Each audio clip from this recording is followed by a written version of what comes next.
Hello everyone and welcome to Fiction Friday. Today we have episode 26 of The Squire. I hope you enjoy it. I'm pretty sure the darker meat is horse, one of the former slaves said. Cole stood beside him in the doorway of a big smoke shack. Hundreds of strips of meat hung on drying racks. Given the beastmen's tastes, Cole wasn't sure he wanted to risk it, but they needed as much food as they could get if they wanted to make it to Celestia. It is. A woman came over and joined them.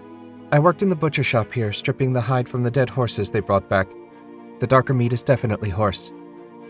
Fine, I'll let you two handle gathering provisions. Cole fled the smoke shack. He had nothing against horse meat. It was the paler strips of dried flesh that made him queasy. Perhaps those two had gotten used to it during their captivity. He headed toward the center of the village to see how the group he'd left gathering water was coming along. They'd searched the village and found dozens of water skins. Cole figured they'd have no trouble finding streams in the area, but if they didn't, having water with them would be handy. Mariel stood overseeing the work. He walked over. How's it going? Good. Another hour, I'd say. Though she'd said nothing about last night's slaughter, no one was eager to spend another night in the dead village. About last night? Forget it. I'm just glad you're better this morning. If you can keep an eye on everyone, I'll scout ahead and try to find us a good path out of here. She nodded. No problem. When we're ready, I'll gather everyone on the northern edge of the village. I'll meet you there. Cole left her to finish the preparations and headed north. He hurried through the village, trying hard not to think about what he'd find if he looked in the huts. To his immense relief, it didn't take long to leave the village behind and reach the scrub growing along the hillside. He prowled along the edge, and soon enough he found a path down the hill. The trail followed the base of the hill. It was a little rough, but nothing the people couldn't manage. He followed it for half an hour, seeing nothing but evergreen trees and jagged rocks. He turned back toward the village, convinced the trail was their best option. As he walked, Cole dug the orb out of his pocket. How best to tell Talia he'd ignored her orders, freed the slaves, and was now headed toward Celestia with 100 people in tow? The more he considered it, the less he believed there was a good way to tell her. He'd just spit it out and hope she'd forgive him. It wasn't like he could put the people back in their cages and bring the dead beastmen back to life. Rain listened as Talia replayed Cole's message. The scowl on the Queen's normally smooth face spoke to her displeasure with whatever Cole had to say. He began, Majesty, I could not follow your orders not to free the slaves. I could not in good conscience leave them to rot. By the time you receive this message, we'll be on our way to Celestia. We are traveling through the wilderness and will approach the kingdom from the Beastmen territory. Any advice would be appreciated. The message ended. Talia looked at Rain. He admits he ignored me. Rain smiled. Talia didn't know Cole as well as she thought. Are you surprised? The Queen blinked and the scowl twisted into a look of confusion. What do you mean? I mean that no matter who gave him the order, there was no way Cole would leave those people to die. It's not an order he's capable of following without a better reason than because I said so. Talia's expression softened further. You're right, of course. I should have explained why it was important. I would have if we were face to face, but this means of communication has many limits. Curious now, Rain asked. Why was it so important?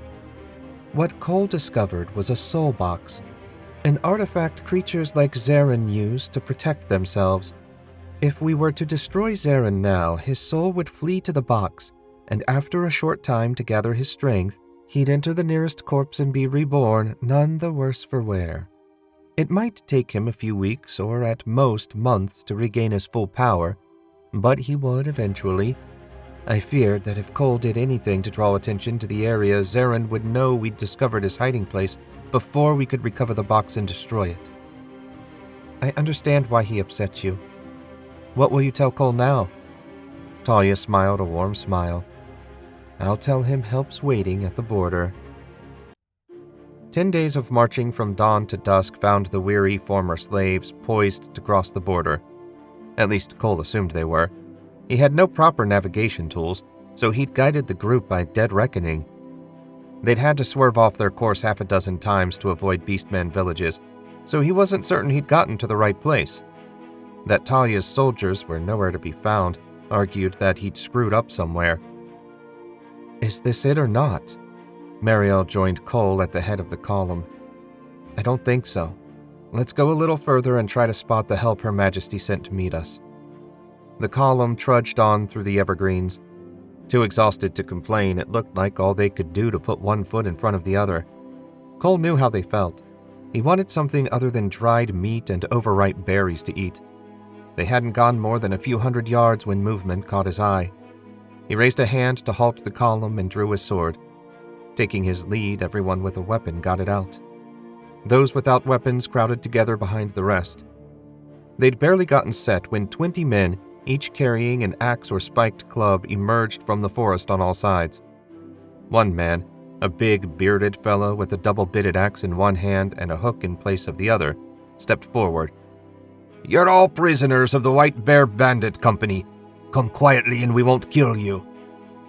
Cole didn't even have time to negotiate. With a collective, inarticulate roar of rage, the former slaves surged forward. The bandits flinched back at the fury on display. Cole raced toward the leader.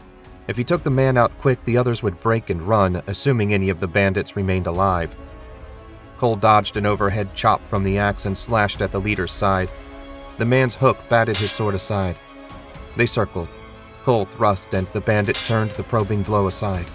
Shouts and the clang of weapons sounded all around them. "If you surrender," Cole circled right, and the bandit matched him, "I might convince them to leave you and your men alive." "Ha!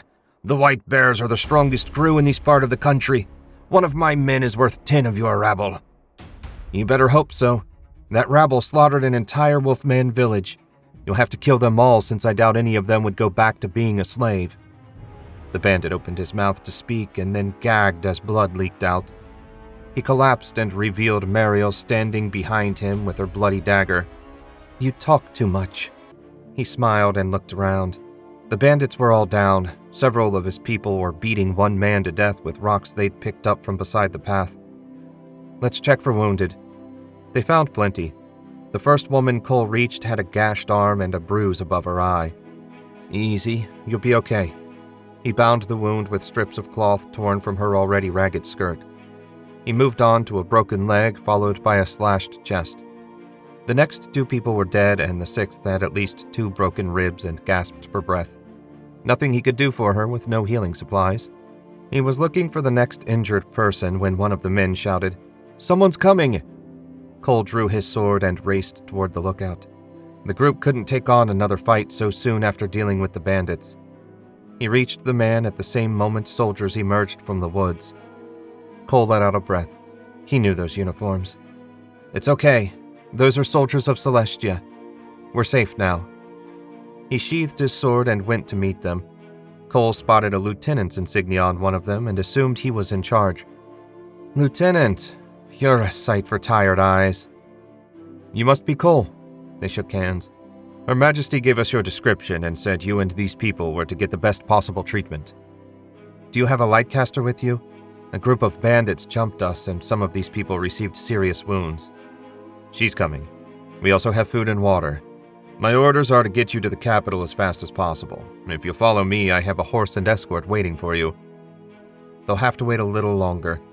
I can't just leave these people with strangers after all we've been through. Once they're settled, I'll go. A few hours won't make that much difference." "Those aren't my orders." Cole patted him on the shoulder. "You'll just have to adapt. Say, you don't have any bread, do you? I haven't even had stale bread in weeks." Rain sighed as she walked through the beautiful halls on her way to her lesson. It seemed, despite her daily efforts, that she was making no progress. The hum was getting stronger, but she felt no energy in her hands like Michael said she should. Maybe she didn't have what it took to call the sword. As she approached the practice room, she noticed the door hung partway open and a murmur of voices was coming from inside. She inched closer. It made her feel like a spy, but curiosity got the best of her. A few steps from the door, she recognized the first voice as Michael's. "She's trying her best and doing everything we've asked of her. She's made some progress, I admit less than we'd hoped. But still, considering her complete lack of training, she's doing acceptably." Rain winced. Acceptably. Not the highest of praise. The second voice spoke again, and she recognized the king. I'm less confident she's got what it takes. I fear you're wasting your time with the girl. The sword is safe enough as long as she remains unharmed. That's true, Majesty, but if she succeeds, we'll gain a potent weapon to use against the enemy. With sufficient practice, she'll make the connection and summon the sword. The king snorted. If you wish to spend your scant free time training the girl, I won't order you not to. But if something more important comes up, you're done. Understand? Of course, Majesty. I am, as always, your humble servant. That sounded like the end of the conversation. Rain stepped away from the wall and took the final 2 steps toward the door. She pulled it open a moment before the king reached for the doorknob. He smiled at her, a phony, almost sneer that she saw right through. She offered a polite nod. Majesty? Rain, I was hoping to run into you. Your friend, Squire Cole, got back to the capital today. He's meeting with my wife and some of the other lightcasters. I thought you might like to see him when he finishes. Her pulse raced and relief flooded through her. Cole had returned. She knew for certain he was on her side. She let none of her excitement show, however. I'd like that, Majesty. Would you ask him to come here when he's finished? Of course. Good luck with your training. He walked away and Rain stared daggers at his back. She'd show him, arrogant prick. No matter what it took, she'd make the connection with her family sword. Rain's lips twisted into a grimace as she tried to force the tingle in her head down through her body and into her hands.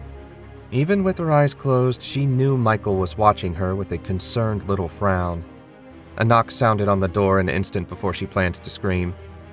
She opened her eyes and popped to her feet. When Rain opened the door, she found Cole standing in the hall. He grinned. I wasn't sure I had the right room. You do. It's good to see you. You too. He glanced over her shoulder and waved. Hi, Michael. Mind if I borrow your student for the afternoon? Sure. We're done for today anyway. Cole held out his arm.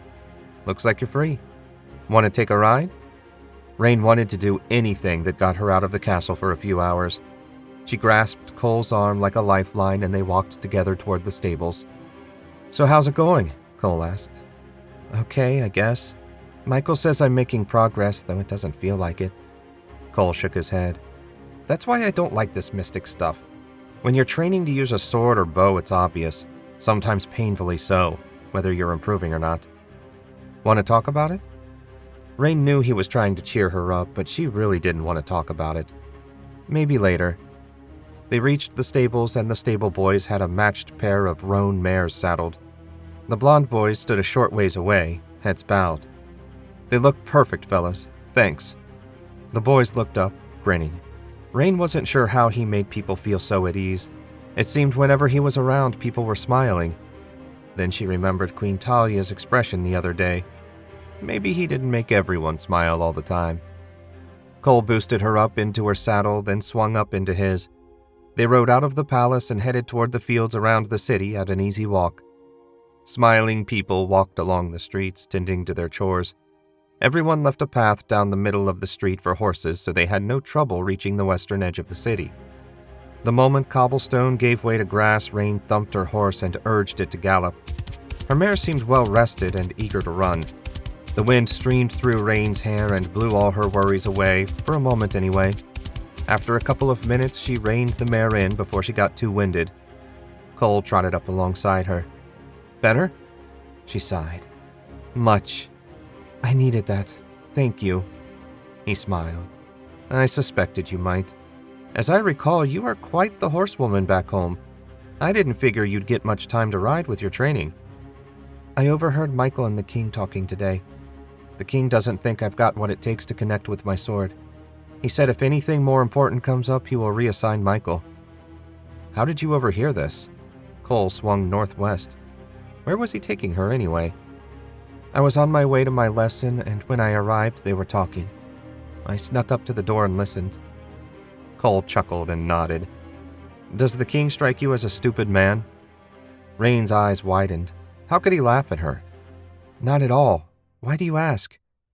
Think about it. They're talking about you in the one place at the one time you're almost certain to overhear. Since we've established that neither of them are idiots, why do you suppose they did that? She sucked in a breath. They wanted me to hear them. Cole nodded. They're trying to make you angry. I've seen some of the knights play similar tricks with their squires. They make you so mad you want to succeed out of spite. It never seemed very effective. She was so stupid. Of course they knew she was listening. How arrogant of her to imagine she could sneak up on the most powerful lightcaster in the kingdom and one of the finest warriors. I'm an idiot. No, we believe what we want to believe. She groaned. Thanks for listening to this week's episode of Fiction Friday. If you liked what you heard, you can find more of my fiction on my website, jamesewisher.com. Please consider liking, subscribing, and sharing with anyone else you think might enjoy the show. Until next week, goodbye.